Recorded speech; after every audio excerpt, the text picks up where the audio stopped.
La noche caía lentamente sobre la ciudad, tiñendo el cielo de tonos naranjas y violetas. El sonido del teléfono interrumpió la quietud de mi apartamento. Sabía lo que eso significaba, era una de esas llamadas que alteraban el curso de mi rutina, llevándome a una aventura llena de promesas, lujos y deseos ocultos. Al descolgar, reconocí la voz grave del hombre que había arreglado todo. «Don Ernesto te espera esta noche», me dijo con su tono monótono y profesional. Las instrucciones fueron claras y precisas. Debía ir a una mansión en una de las zonas más exclusivas de la ciudad, donde se celebraría una velada especial, diferente a las demás. Había algo en la voz de mi interlocutor que sugería que esta no sería una simple cita más. El nombre de don Ernesto ya había sido mencionado en varias conversaciones previas, siempre con un aire de misterio y respeto.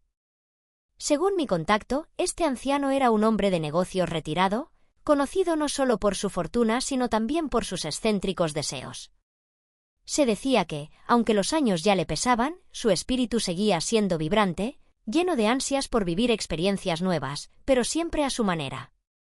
Mientras preparaba mi atuendo, recordé las palabras que había escuchado sobre él, un hombre mayor, que disfrutaba de observar, de presenciar.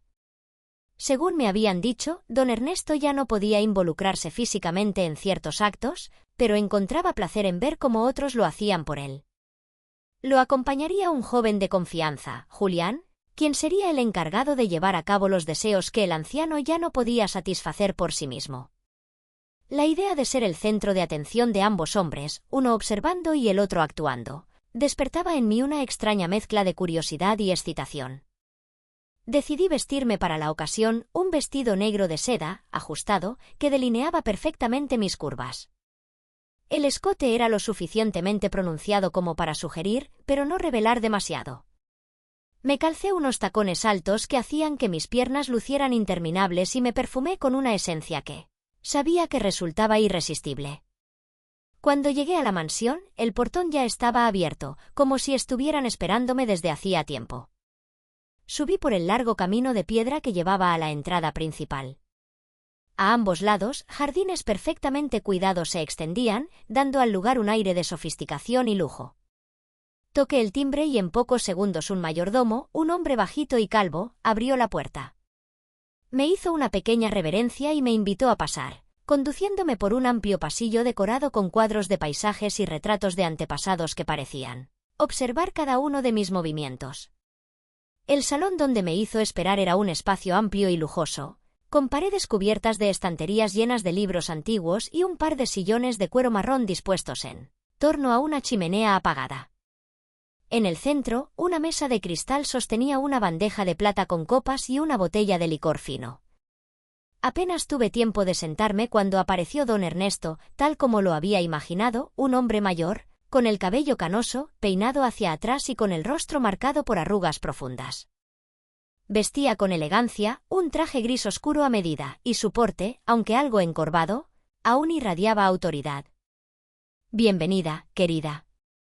Su voz, aunque quebrada por los años, aún conservaba un timbre seductor. Me levanté para saludarlo, y él, galante, me tomó la mano y la besó suavemente, un gesto de cortesía antigua que no esperaba. Sus ojos, de un azul pálido, brillaban con una intensidad que contradecía su edad. Me invitó a sentarme de nuevo, esta vez junto a él en uno de los sillones más grandes. «Espero que estés cómoda», dijo mientras servía 2 copas de licor ámbar. «Esta será una noche especial, diferente a lo que quizá estás acostumbrada». Le sonreí y tomé un pequeño sorbo de mi copa. El sabor del licor era suave, envolvente, perfecto para relajar el ambiente.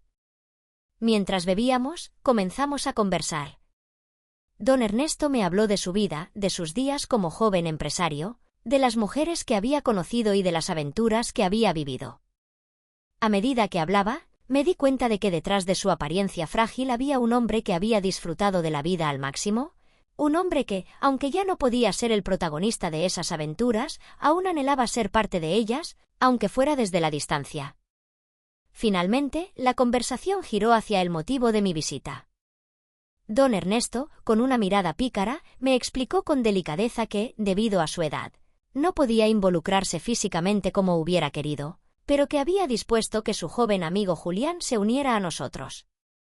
«Quiero que te sientas cómoda», dijo con una sonrisa. «Julián es un joven muy capaz y yo, bueno, estaré aquí para observar y disfrutar desde mi lugar». No pude evitar sentir un escalofrío recorrer mi espalda ante sus palabras.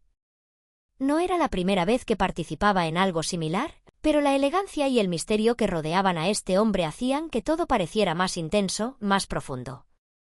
En ese momento, el mayordomo volvió a entrar, esta vez acompañado de Julián. Al verlo, supe de inmediato que la noche sería inolvidable.